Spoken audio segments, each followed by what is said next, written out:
முருகன் பக்தர்கள் அனைவருக்கும் அன்பு வணக்கங்கள்.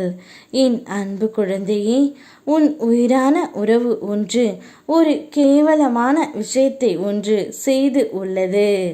அது என்னவென்று உனக்கு தெரிய வேண்டுமா? நான் சொல்ல வருவதை தனிமையில் கேள் தங்கமே. தோல்வி உன்னை வாட்டி வதைக்கிறது என்று நீ கவலைப்படாதே. உன் அப்பா நான் இருக்கின்றேன். நீ ஒரு நாளும் துவண்டு போகக்கூடாது தங்கமே. உன் வாழ்வில் நடக்கும் அத்தனையும் ஒரு காரணத்தோடு தான் நடக்கிறது என்று நீ முதலில் தெரிந்து கொள்ள வேண்டும். அப்போதுதான் நீ வாழ்க்கையில் நிச்சயம் ஜெயித்து காட்டுவாய். ஒருவன் தன்னுடைய தொழிலில் படு தோல்வி அடைந்த நிலையில் தான் நடந்து வந்த வழியில் தெரு முனையில் போவர் வருவரை மிகுந்த மன வேதனையுடன் வேடிக்கை பார்த்து கொண்டு இருந்தான்.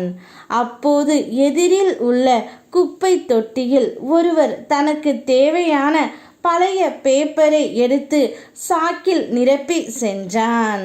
சிறிது நேரத்தில் இன்னொரு நபர் அதே குப்பை தொட்டியில் தனக்கு தேவையான பாட்டில்களை நிரப்பி எடுத்து சென்றான்.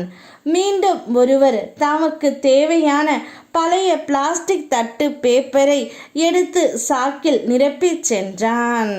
அதன் பின் ஒரு நாய் வந்து எச்சில் இலையில் இருந்த சாப்பாட்டை சாப்பிட்டு சென்றது. கடைசியாக வந்த ஒரு பசு குப்பையில் சிறந்த பச்சிலையை சாப்பிட்டு தன் பசியை போக்கிக் கொண்டது.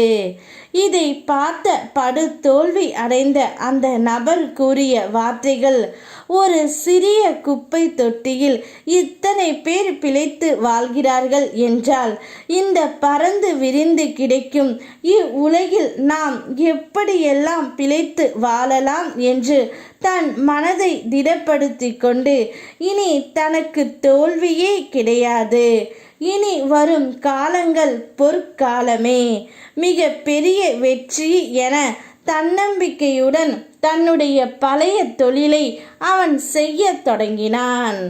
உன் உயிரான உறவு ஒன்று இத்தனை நாட்களாக எந்த ஒரு தொழிலும் செய்யாமல் இப்படித்தான் இருந்தது.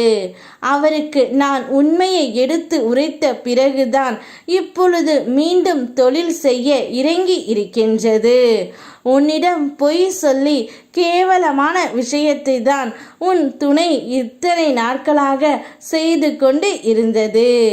இப்பொழுதுதான் அவருடைய மனதை முழுமையாக மாற்றி ஒரு நல்ல மனிதனாக உன் துணை இருக்கின்றார். இந்த பரந்த உலகில் நீங்கள் அனைவருமே ஜெயிக்க பிறந்தவர்களே.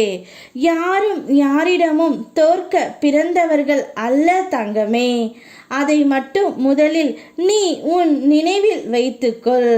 அப்போதுதான் வாழ்க்கையில் நீ நிச்சயம் ஜெயிப்பாய்.